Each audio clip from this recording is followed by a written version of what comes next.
2014లో ఇచ్చిన నాడు మేడం గారికి కూడా తెలుసు.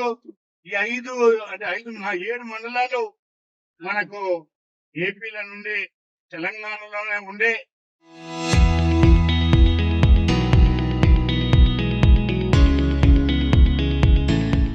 మరి ఆనాడు జరిగినటువంటి కార్యక్రమంలో కేంద్రంలో కాంగ్రెస్ పార్టీ తెలంగాణ ఇచ్చిన తర్వాత ఓడిపోవడం జరిగింది కేంద్రంలో. మరి కేంద్రంలో మన ఇప్పుడున్నటువంటి మోడీ గారి ప్రభుత్వం రావడం, ఈ 5 నియోజకవర్గం 7 మండలాలను బాబు గారు ఆర్డినెన్స్ ద్వారా తీసుకున్న తర్వాత ఆర్డినెన్స్ కూడా రెగ్యులర్ అయిపోవడం, మరి ఈ ప్రాంతంలో ఉన్నటువంటి మన గిరిజనులకు కానీ గిరిజనేతరులకు కానీ ఎంతో ఇబ్బంది పడుతున్నాం అనే విషయాన్ని మరి మీ అందరికీ తెలుసు. మరి సోదరి పెద్దక్క గారికి కూడా సంపూర్ణంగా తెలుసు. ఎందుకంటే వారు అనర్గళంగా హిందీలో గాని ఇంగ్లీష్ లో గాని చమత్కారంగా మాట్లాడేటువంటి వ్యక్తిత్వం ఉన్నటువంటి మంచి మన రేణుకా చౌదరి గారి ప్రత్యేక శ్రద్ధ తీసుకుంటేనే మన ప్రాంతంలో ఉన్నటువంటి కనీసం ఈ 5 జీపీలు అడుగుతున్నాం. బాబు గారిని అడిగేది ఏంటిది అని అంటే, బాబు చంద్రబాబు నాయుడు గారు మేమంతా గిరిజనులం, ఇదంతా గిరిజన ప్రాంతం, మాకున్నటువంటి 7 మండలాలను మీరు తీసుకున్నారు, పర్వాలే, నేను కాదలే, ఓన్లీ 5 జీపీలన్నా 5 గ్రామ పంచాయతీలన్నా ఇవ్వండి అని మనం అడిగితే మరి బాబు గారు మనకు తప్పకుండా చేయాల్సిన అవసరం ఉందని ఈ వేదిక ద్వారా వారిని కోరుకుంటున్నా. అంతేకాదు భద్రా జిల్లాని ఇంతకు ముందు చెప్పినట్టుగా ఇది మొత్తం టోటల్ గా ఐలాండ్ చేసేసారు. భద్రాచలం నుండి తూర్పాకి వెళ్ళాలంటే దాదాపుగా 10 కిలోమీటర్లు ఆంధ్రలో పోవాలి. ఆంధ్రలో వెళ్ళిన తర్వాతనే తూర్పాకి వస్తుంది. అప్పుడు భద్రాచలం నియోజకవర్గానికి సంబంధించినటువంటి మండలాలన్నీ వస్తాయి. కాబట్టి దయచేసి తప్పనిసరిగా ఈ 5 జీపీలు ఇస్తే ఇక్కడ ఉన్నటువంటి అన్ని సమస్యలకు పరిష్కార మార్గం దొరుకుతుందని ఈ వేదిక ద్వారా మేడం గారికి మరి చెప్తున్నా. అసలు మాట ఈ జిల్లాకి నేను ఆడబెట్టాను. అది శాశ్వత పోస్ట్. ఈ మాజీలు ఇవన్నీ జరుగుతూ ఉంటాయి, కానీ ఈ పదవి నా దగ్గర నుంచి ఎవరు తొలగించలేదు. ఇవాళ అందరం ఇక్కడ సమావేశం అయ్యామంటే ఒక పరిపాలన ప్రభుత్వాన్ని హెచ్చరించడానికో ఇంకెక్కడికో ఎక్కిరించడానికో కాదు, మనవి చేసుకోవడానికి. ఆ శ్రీరాములు వారే మనల్ని అందరినీ ఆదేశించి ఇవాళ ఈ అవకాశం మనందరికీ కలిగించారు. ఈ విధంగా ఉద్యోగ వర్గం ఇందాక తమ్ముడు చెప్పినట్లు మీరు మీ సమస్యలే కాకుండా, ఎందుకంటే కేంద్రంలో కార్మిక వర్గానికి వ్యతిరేకత ఎంత ఉందో అందరికీ తెలుసు, కానీ ఇవాళ మీరు స్ఫూర్తి స్పందనతో ప్రజల్ని వాళ్ళు పడే ఇబ్బందులకి మీరు స్పందించి ఈ నిర్ణయం తీసుకొని ఈ కార్యక్రమాన్ని మమ్మల్ని అందరినీ కూడా ఆహ్వానించినందుకు మీకు అందరికి మనస్ఫూర్తి కృతజ్ఞతలు. My deepest appreciation. మీరు ఇది చేయగలుగుతున్నారు. ఇదే సిగ్నల్ యావత్ భారతదేశంలో కూడా రావాలి. సమస్య మందే కాదు, 10 మందిని కూడా మనం భుజాన్ని వేసుకుంటేనే ఏ సమస్య అయినా పరిష్కరణ చేయగలుగుతామనే మనోధైర్యంతో ముందుకు సాగాల్సిన అవసరం ఎంతైనా ఇవ్వాల్సి ఉంది. భారతదేశం నలుమూలలా మీరు చూస్తే మన బార్డర్స్ పైన శత్రువులే కనిపిస్తున్నారు. యావత్ ప్రపంచం ఇవాళ ఒక ఆందోళనలో ఉన్నారు. ఉన్న ఉద్యోగాలు కూడా ఊడతాయా, ఉంటాయా, భవిష్యత్తు ఏమిటి? తమ్ముళ్ళు, చెల్లెళ్ళు, పిల్లలు, ఈ చిన్నారి ఎవరైతే నీట్ ఎగ్జామ్ రాసి అడ్రస్ లేకుండా తహతాలాడుతూ ఉంటే నిజంగా మనందరం ఎందుకున్నాము, ఈ బతుకు ఇదేనా అని చెప్పి ఒక ఆందోళన అనేది నాకు కలుగుతా ఉంది. మొన్న పార్లమెంట్ లో మాట్లాడింది మొదటిసారి కాదు. 2013 మార్చి నెలలో పార్లమెంట్ సమావేశాల్లో ఈ సమస్యను ఆ రోజుల్లో పోలవరం వాటర్స్ గురించి మాట్లాడుతూ ఆ రోజు ఈ కేంద్రాలన్నిటినీ కూడా నేను మాట్లాడింది ఉంది. ఈ మీడియా వాళ్ళకి ఆ రికార్డింగ్ మీకు చూపిస్తాను. ఆ రోజు నుంచి కూడా విభజన అయిన కాడ నుంచి, విభజన అయినప్పుడు కూడా ఈ మండలాలు అటుపోతూ ఉంది, భద్రాచలం కూడా అటుపోతూ ఉంది. అప్పుడు కూడా జేఏసీ వాళ్ళు స్పందించి ముందుకొచ్చి చలో భద్రాచలం అని ఒక పిలిపించి ఆనాడు కూడా నేను ఇక్కడికి వచ్చి ఇక్కడ నిరసన చెప్పడం జరిగింది. అదే విధంగా కేంద్రంలో కంటిన్యూస్ ప్రెషర్ వేయటం జరుగుతూ ఉంది. సరే, ఆంధ్ర కంటే మొన్నటి వరకు వాళ్ళకు దిక్కు లేదు పాపం. అసలు రాజధాని లేకుండా ఒక రాష్ట్రం ఎన్ని సంవత్సరాలు బతికిందంటే వాళ్ళు ఎన్ని ఇబ్బందులకు గురయ్యారో ఆలోచించుకోవాలి. కానీ ఇప్పుడు ఆ సమస్య పరిష్కరణ మొన్న అయిపోయింది. పార్లమెంట్ సమావేశాల్లో ఒక నిర్ణయం, తీర్పు వచ్చింది. ఎవడేమైనా దాని తర్వాత బహుబహుమంటే అది అడిగేది కాదు, చెరిగేది కాదు. అమరావతి అక్కడ నిలబడుతుంది. చంద్రబాబు నాయుడు గారికి ఆ సమస్య పరిష్కరణ అయింది కాబట్టి దయచేసి ఈ వేదిక ద్వారా నేను ఆయనకి విన్నపం, ఈ సమస్య పరిష్కరణకి ముందడుగు మీరు వేయాలి. మీ రాష్ట్రంలోకి మా జనాభా, మా భూములు స్వామివారి భూములు, స్వామివారికి రావాల్సిన ఆదాయాలు, అన్ని విధాలుగా ఆయనకి జరగాల్సిన కార్యక్రమాలు కాదని చెప్పి అక్కడ మీరు ఏర్పాటు చేసుకోవటం చాలా శోచనీయం.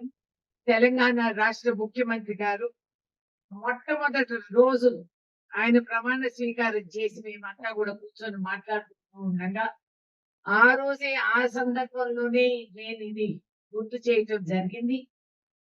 వెంటనే ఆయన ఆర్డర్లు ఇచ్చారు. ఆయన పక్కన ఉన్న వాళ్ళకి ఇది రాసుకోండి, ఇది చాలా ఇంపార్టెంట్ సమస్య అంటారు. ఆ రోజే ఆయన గ్రహించారు. అది త్వరలో ఈ సమస్య పరిష్కరణకి బహుశా ఈ ఒక వేదిక సరిపోకపోవచ్చు. ఇంకా అందరం కలుపుకొని ప్రజాస్వామ్య విధానాల్లోనే ఇది సాధించి తీరుతాము అనేది నేను మీకు ప్రమాణం చేసి చెప్పాను. మరి ముఖ్యమంత్రి గారు కూడా వచ్చి 2-3 పరిహారాలు మాట్లాడడం ఖచ్చితంగా. మొన్న కూడా ఈ పంచాయతీని ఏం చేద్దామని శ్రీ సీతారామచంద్ర స్వామి కళ్యాణానికి నవమి రోజు వచ్చిన రోజు కూడా డిస్కషన్ జరిగింది. ఖచ్చితంగా అటు ముఖ్యమంత్రి గారికి ఇటు ముఖ్యమంత్రి గారికి ఒక ఆలోచన చేసి కేంద్రానికి పంపించి ఖచ్చితంగా 5 పంచాయతీలు తీసుకురావాలని మనం కూడా అందరి మనం ఎమ్మెల్యేలు అందరి ముందు మాట్లాడటం కూడా జరిగింది. నేను కూడా 2-3 సార్లు రిప్రజెంటేషన్ మన ముఖ్యమంత్రి గారికి ఇవ్వడం జరిగింది. ముఖ్యమంత్రి గారు కూడా చెప్పాను, చాలా వరకు ఆనాడు మనం ఆంధ్రాలో ఉండి కూడా హాస్టల్స్ ఆ రోజు చాలా హాస్టల్స్ ఇక్కడ ఉండేవి. చాలా మంది పిల్లలు ఇక్కడ చదువుకున్న పిల్లలందరినీ కూడా అటుపక్క ప్రభుత్వం, ఆనాడు తెలుగుదేశం ప్రభుత్వం 2017లోనే వాళ్ళని లోకలైజ్ చేసింది.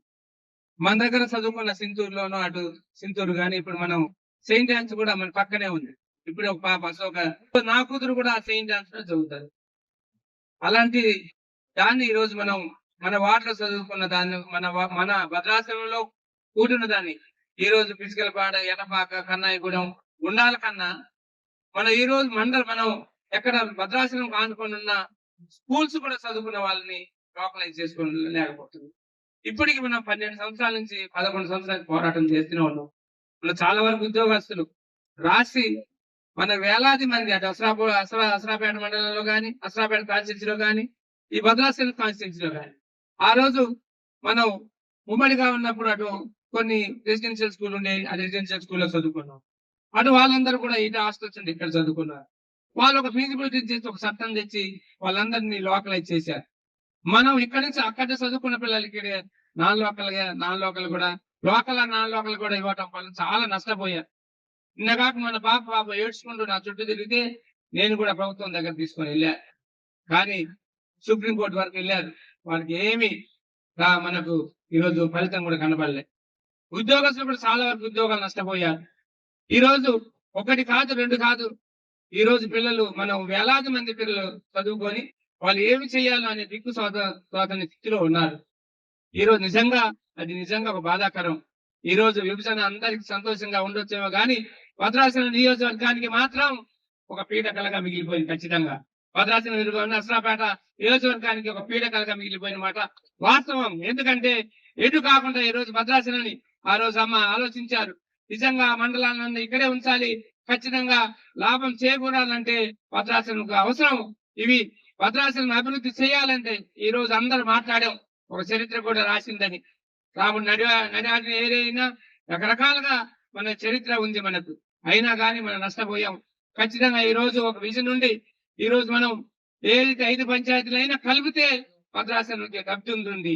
మనకే కాదు, మనం అనుకుంటున్నాం భద్రాచలం లబ్ధి కొరకు మనం మాట్లాడుతున్నాం అనుకుంటున్నాం. కానీ ఈ రోజు 5 పంచాయతీలు అటుపక్క ఆంధ్రాలో కలిపిన 5 పంచాయతీలు ప్రజలు కూడా అనేక ఇబ్బందులు పడుతున్న మాట వాస్తవం. ఎందుకంటే నేను కల్లారా చూశాను. పెద్ద గోదావరి 2021లో వస్తే కేకలేస్తే కూడా అటు నుంచి రాలేని పరిస్థితి ఉన్నారు. అంటే వాళ్ళు కూడా రాలేని పరిస్థితిలో, వాళ్ళు కూడా హెలికాప్టర్ లో దిగలేని పరిస్థితిలో ఉన్నారు. చాలా వరకు మనమే గుండాలు మొత్తం చుట్టుముడి సబ్మెర్జ్ అయిపోతా ఉంటే మనమే కిన్నెర్ స్థాయి నుంచి వాళ్ళని తీసుకొని వచ్చి ఓట్లు తీసుకొచ్చి వాళ్ళు రక్షించే పరిస్థితి వచ్చింది. అలాంటిది ఈ రోజు మన భద్రాచలం నుంచి చెర్ల వెళ్తా ఉంటే భద్రాచలం నుంచి ఎటపాక కూడా తూరుబాక వరకు కూడా రోడ్డు పాడైపోతే మన లారీలు మనకు ఎక్కువ శాతం ఆంధ్ర తెలంగాణ ప్రజలు తిరగవలసిన పరిస్థితి వచ్చింది. 5 పంచాయతీలు కలుపుకుంటే 2 పంచాయతీలు ఎటపాక కన్నయ్యగూడెం మనం ఖచ్చితంగా మనం దాంట్లో నుంచి వెళ్ళవలసిన పరిస్థితి, 15 కిలోమీటర్ల దాంట్లో నడవలసిన పరిస్థితి వచ్చింది. దాంట్లో భాగంగా అటుపక్క మనం ఆ రోడ్డు ఏదైతే ఆర్ఎన్వి రోడ్డు ఉందో దాన్ని మనం బాగు చేయలేక వాళ్ళు బాగు చేయలేదు. ఎవరు చేయాలి, మీరు చేయాలా, మేము చేయాలా అనే వాళ్ళతో గుంతలతో అనేక ఇబ్బందులు పడతా ఉంటే నేనే మళ్ళీ డిఎంఎఫ్టీ నిధులు పెట్టండి, ఖచ్చితంగా మన వెహికల్స్ తిరుగుతున్నాయి, మనం ఇది రెవెన్యూ వస్తుంది అని టిఎస్ఎండిసి ఎండికి పిఓ గారికి ముఖ్యమంత్రి గారు చెప్తే తక్షణమే ఈ రోజు ఏదైనా మా యాక్సిడెంట్ అయ్యి చనిపోతే భద్రాచలం ఏరియా హాస్పిటల్కి వస్తున్నాయి. ఈ రోజు భద్రాచలం ఏరియా హాస్పిటల్ నేను యాజ్ ఏ డాక్టర్ గా ఏరియా హాస్పిటల్కి వస్తే వాళ్ళు పోస్ట్ మార్టం చేస్తే వాళ్ళు ఈ రోజు పోస్ట్ మార్టం చేస్తే డాక్టర్లు భయపడిపోతున్నారు. నేను ఆంధ్ర దాన్ని ఈ రోజు పోస్ట్ మార్టం చేస్తే రేపు 10 సంవత్సరాల తర్వాత నేను మన రంపచోడవరము లేకపోతే పోలవరము వెళ్ళి ఆ కోర్టుకి నేను సమాధానం చెప్పాలి, నాకు సమస్య వస్తని ఎవరు పోస్ట్ మార్టం కూడా చేయట్లేదు. ఉమ్మడి ఆంధ్రప్రదేశ్ లో ఖమ్మం జిల్లాలో ఉన్నటువంటి 7 మండలాలను ఆంధ్రప్రదేశ్ పునర్వ్యవస్థీకరణలో భాగంగా మరి ఆంధ్రాలో కలపడం వల్ల ఇక్కడ ప్రజలు నరకయాతన అనుభవిస్తారు. అశాస్త్రీయంగా జరిగినటువంటి ఈ 7 మండలాల విలీనం కారణంగా సాంకేతికంగా ఈ 5 గ్రామాల ప్రజలు వాళ్ళు ఆంధ్రాలో ఉన్నా కూడా మానసికంగా వాళ్ళు ఇక్కడనే ఉన్నారు. ఎందుకంటే ఈ 5 గ్రామాలకు భద్రాచలంతో ఉన్నటువంటి బంధము అది పేగు బంధం. దాని కారణంగా వాళ్ళని ఆంధ్రాలో కలిపినా కూడా లేదు, మేము భద్రాచలము రాముడు వారి పాదాల చెంతనే ఉంటామని చెప్పేసి వాళ్ళు గత 11 ఏళ్లుగా వాళ్ళు నినదిస్తూ వస్తా ఉన్నారు. భద్రాచలము ఒక గొప్ప పుణ్యక్షేత్రం. ఇది 4 రాష్ట్రాల సరిహద్దుల్లో ఉన్నటువంటి ఒక ప్రాంతం. ఆంధ్ర, తెలంగాణ, ఛత్తీస్గఢ్, ఒరిస్సా. అనేక మంది భక్తులు, రామ భక్తులు ఈ ప్రాంతాన్ని విజిట్ చేస్తా ఉంటారు. ఎందుకంటే రాముడు పురుషోత్తముడు, ఆదర్శ పురుషుడు, భారతీయ సంస్కృతికి, భారతీయ అస్తిత్వానికి ప్రతీక శ్రీరాముడు. అప్పుడు రాముడు ఎక్కడున్నా కూడా మనం రాముడి చెంతకు చేరుకోవాలనేటువంటి ఒక ప్రయత్నం చేస్తూ ఉంటాం. కానీ దురదృష్టకరమైనటువంటి విషయం ఏంటంటే భద్రాచలం నుండి సీతమ్మ వారి పర్ణశాలకు వెళ్ళాలంటే 9 కిలోమీటర్ల పాటు ఆంధ్ర ప్రాంతం నుండి వెళ్ళి మనం అక్కడ చేరుకోవాల్సి వస్తుంది. ఈ సమయంలో ఈ 5 గ్రామాల నుండి ఎవరైనా వెళ్తూ ఉంటే ఏదైనా ప్రమాదం జరిగితే అంబులెన్స్ రాదు. ఎందుకంటే ఈ ప్రాంతం ఆంధ్రాలో ఉంది. భద్రాచలంలో ఉన్నటువంటి అంబులెన్స్ ఇక్కడికి రాదు. ఆంధ్ర ప్రాంతంలో ఉన్నటువంటి 5 గ్రామాల వాళ్ళకి ఏదైనా ప్రమాదం అయితే, ఆరోగ్యరీత్యా ఏమైనా సమస్య ఏర్పడితే వీళ్ళు హాస్పిటల్ కి చింతూరుకు పోవాలి 80 కిలోమీటర్లు. అంటే ఈ 5 గ్రామాల ప్రజలు మానసికంగా ఎంత వేదనను అనుభవిస్తున్నారో మనకు చాలా స్పష్టంగా అర్థమైంది. కేవలం ఇదే కాదు, సాంకేతికంగా వీళ్ళను ఆంధ్రాలో కలపచ్చుగాక, కానీ వీళ్ళందరూ కూడా భద్రాచలంలో టౌన్ లో చదువుకున్నటువంటి వాళ్ళు. వీళ్ళందరూ కూడా ఈ రోజు ఈ 5 గ్రామాల ప్రజలు సాంకేతికంగా ఆంధ్రాలో ఉన్నప్పటికీ కూడా స్వరాష్ట్రంలో పరాయి వాళ్ళు లాగా, ద్వితీయ శ్రేణి పౌరుల్లాగా వాళ్ళకు నివసిస్తున్నారు. వాళ్ళు నాన్ లోకల్స్ అయిపోయారు. ఉద్యోగం రావాలంటే మీరు భద్రాచలంలో చదువుకున్నారు కాబట్టి మీకు అవకాశం లేదని చెప్పేటువంటి ఒక పరిస్థితి ఈరోజు అక్కడ నిర్మాణమైంది. కేవలం అదే కాదు, భద్రాచలము ఒకవైపు గోదావరి ఉంటే మూడు వైపులా కూడా ఆంధ్ర ఉంది. భద్రాచలంలో కనీసం ఎవరైనా చనిపోతే కాలు పెడదామంటే ఇంతకుముందు ఓడం వీరయ్య గారు పెద్దలు చెప్పినట్టుగా జాగ లేనటువంటి ఒక పరిస్థితి. భద్రాచలం పుణ్యక్షేత్రం కాబట్టి ముఖ్యమంత్రులు, ప్రధానమంత్రులు, కేంద్ర మంత్రులు, ఎంపీలు, ఎమ్మెల్యేలు, పెద్ద పెద్ద వాళ్ళు ఇక్కడ విజిట్ చేస్తారు కాబట్టి ఇక్కడ ఉన్నటువంటి చెత్త వేయడానికి కూడా కనీసం ఈరోజు జాగలేనటువంటి ఒక పరిస్థితి. దాని కారణంగా 12 ఏళ్ళుగా భద్రాచలం చెత్తనంతా తీసుకుపోయి గోదావరిలో వేసేటువంటి ఒక పరిస్థితి వచ్చింది. ఈ కారణంగా గోదావరి వెంబడినటువంటి మొత్తం కాలనీలన్నీ కూడా ఈరోజు కలుషితమై నరక యాత్రను నిజంగా ఆ స్లమ్స్ లో ఉన్నటువంటి వాళ్ళు అనుభవిస్తా ఉన్నారు. ఇంతేకాదు, భారతదేశం ప్రజాస్వామ్య దేశం అని చెప్పి మనం చదువుకున్నాం, కానీ 5 గ్రామాల్లో ప్రజాస్వామ్యం ఉన్నదా? నా పేరు చావా రవి, టిఎస్యుటిఎఫ్ రాష్ట్ర అధ్యక్షులు, అట్లాగే తెలంగాణ ఎంప్లాయీస్ జేఏసీ కో చైర్మన్ గా ఉన్నాను.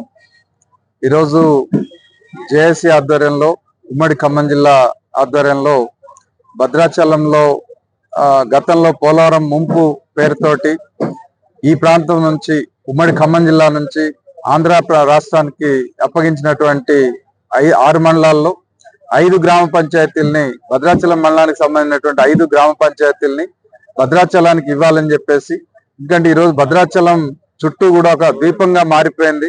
అటు ఎటు చూసినా ఆంధ్రానే, ఇటు మరో పక్క గోదావరి, మరో పక్క ఆంధ్ర అన్నట్టుగా ఉంది. అందుకని వాళ్ళ భద్రాచలం అభివృద్ధికి ఆటంకంగా ఉంది.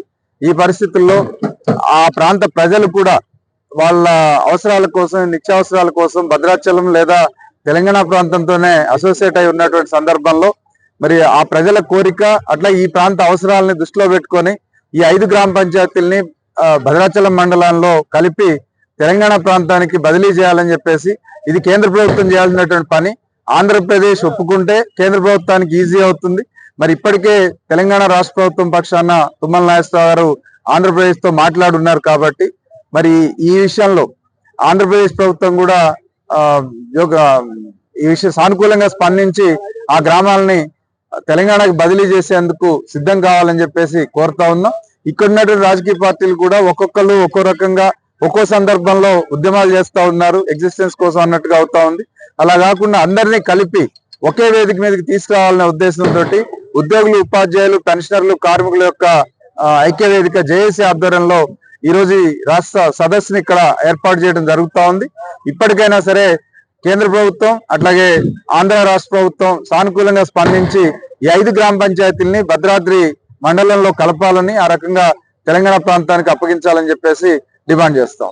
అయోధ్యగా విరాజిల్లుతున్న భద్రాద్రి రాముని సన్నిధిలో ఈరోజు ఉమ్మడి ఆంధ్రప్రదేశ్ విడిపోయినప్పుడు ఆ రోజు అశాస్త్రీయంగా 5 గ్రామ పంచాయతీలు, అంటే మొత్తం కలిపి కూడా సుమారుగా 15-16 వేలు పాపులేషన్ లోపే 4,000 గడపలు మాత్రమే ఉన్న భద్రాద్రి రాముడికి సంబంధించిన జటాయు ఆలయం గాని, భద్రాద్రి దేవుని భూములు గాని, భద్రాద్రికి 4 పక్కల కలుపుకున్న భూమి కావచ్చు, అన్ని భద్రాద్రి రాముడితో కలిపి అనుబంధం ఉన్న 5 గ్రామ పంచాయతీలని పెద్దగా తెలంగాణ ప్రభుత్వం తరఫున గాని, తెలంగాణ ప్రజల తరఫున మేము అడిగేది, ఆ రోజు పాండవులు అడిగినట్టుగా 5 చిన్న గ్రామాలని, అది కూడా అభ్యర్థిస్తున్నాం, వితరణ చేయమని అడుగుతున్నాం. మేము ఏ డిమాండ్ కాదు. ఈ 5 పంచాయతీలు కలపడం వల్ల అటు 5 గ్రామ పంచాయతీల ప్రజల యొక్క వైద్య రీత్యా, అదేవిధంగా విద్య రీత్యా, తర్వాత భూముల విషయంలో కానీ, రవాణా సౌకర్యంలో కానీ, అదేవిధంగా భద్రాద్రి రాముడికి కల్పించాల్సిన సౌకర్యాలు, మినిమం డంపింగ్ యార్డ్ పెట్టాలంటే కూడా మినిమం 100 గజాలు లేని పరిస్థితి భద్రాద్రి రామునికి. దాన్ని మేము ఈ రోజు ఉద్యోగులు, ఉపాధ్యాయులు, కార్మికులు, గెజిట్ అధికారులు, పెన్షన్ తరఫున ఎందుకు అడుగుతున్నామంటే, మేము తెలంగాణ ఉద్యమంలో కీలక భూమి పాటించాం. దాంతో పాటుగా భద్రాద్రి రాముని కొరకు కూడా మా పాత్ర ఉన్నది. ఇక్కడ ఉన్న సకల రాజకీయ పార్టీలు, జాతీయ పార్టీలు, ప్రాంతీయ పార్టీలు, లోకల్ పార్టీలు ఉన్నాయి, వారితో పాటు ప్రజా సంఘాలు ఉన్నాయి, ఉద్యమ సంఘాలు ఉన్నాయి, కుల సంఘాలు ఉన్నాయి. అందరినీ వేడుకునేది ఒకటే, ప్రజల పక్షాన, ముఖ్యంగా భద్రాద్రి రాముడి పక్షాన ఉద్యోగులుగా మేము సమన్వయం చేయగలిగిన వాళ్ళమే. ఆంధ్రప్రదేశ్ ప్రభుత్వాన్ని గౌరవ అక్కడ ముఖ్యమంత్రి వర్యుల్ని అక్కడ ఉన్న ప్రతిపక్ష నాయకుల్ని అక్కడ ఉన్న ప్రజలను కూడా అభ్యర్థిస్తున్నాం. వారితో పాటుగా కేంద్ర ప్రభుత్వం కూడా రెండు రాష్ట్రాల మధ్య సమన్వయం చేసి 5 గ్రామ పంచాయతీల్ని భద్రాద్రి రాముడి కొరకు, భద్రాద్రి జిల్లాలో ఉన్న ప్రజల కొరకు, ఆదివాసుల కొరకు వాటిని వితరణగా చేయవలసి అభ్యర్థిస్తున్నాం. దీంతో పాటుగా రాష్ట్ర ప్రభుత్వం చేస్తున్న కృషి కూడా గౌరవ తుమ్మల నాగేశ్వరరావు గారు కావచ్చు, పొంగిరెడ్డి శ్రీనివాసరెడ్డి గారు కావచ్చు, ఉప ముఖ్యమంత్రి గారు బట్టి విక్రమార్క గారు కావచ్చు, అదేవిధంగా మొన్న ఇక్కడికి విచ్చేసిన గౌరవ ముఖ్యమంత్రి వర్యులు కూడా కొంత భద్రాద్రి రాముడికి 100 కోట్ల రూపాయలు బడ్జెట్ శాంక్షన్ చేసి వెళ్ళారు. ఇవన్నీ చేయాలంటే కూడా ఆ 5 గ్రామ పంచాయతీ విలీనం తప్పనిసరి. కాబట్టి ఈ మధ్య కాలంలో మన జిల్లాకు చెందిన తుమ్మల నాగేశ్వరరావు గారు ఆంధ్రప్రదేశ్ ముఖ్యమంత్రి వర్యుల్ని పర్సనల్ గా కలిసి కూడా రిక్వెస్ట్ చేయడం జరిగింది. వారితో పాటుగా సెంట్రల్ హోంశాఖ మంత్రులను కూడా అడిగారు. అదేవిధంగా లిఖితపూర్వకం కూడా కోరినారు. కాబట్టి మేము వీళ్ళందరికీ సమన్వయంగా ఉండేవాళ్ళమే కానీ డైరెక్ట్ గా మాకు పరిమితులు ఉంటాయి. కాబట్టి ఇక్కడ ఉన్న భద్రాద్రి రాముని ఉమ్మడి ఖమ్మం జిల్లాలో ఉద్యోగ, ఉపాధ్యాయ, కార్మిక, గెజిటెడ్ పెన్షన్ అందరం కూడా మేము ప్రజలని, రాజకీయ పార్టీలని, ఉద్యమకారులు అందరినీ కోరేది ఒకటే, మనం ఆంధ్రప్రదేశ్ ప్రభుత్వాన్ని వేడుకుందాం, అదేవిధంగా కేంద్ర ప్రభుత్వాన్ని సహకరించమని చెబుదాం, మన రాష్ట్ర ప్రభుత్వానికి మద్దతుగా నిలుద్దాం. మన 5 గ్రామ పంచాయతీలు వారిని ఇమీడియట్ గా, అది చిన్న భూభాగం, దక్షిణ భారతదేశంలోనే రాముడికి, అదేవిధంగా మనం ఏది చూసుకున్నా, శాస్త్రాలు చూసుకున్నా అయోధ్యగా పిలువబడే గోదావరి వెలుస్తున్న భద్రాద్రి రాముడికి ఈ 5 గ్రామ పంచాయతీలని మేము వితరణగా తెలంగాణకు ఇవ్వాల్సిందిగా ఆంధ్రప్రదేశ్ ముఖ్యమంత్రి వారిని, అక్కడ ఉన్న ప్రతిపక్ష నాయకుల్ని, ప్రజలని, అక్కడ ఉన్న ఉద్యమకారులను కూడా కోరుతున్నాం. దయచేసి దీన్ని రాజకీయంగా చేయకుండా ప్రజల పక్షం ఆలోచించవలసిందిగా మీ ద్వారా కోరుతున్నాం.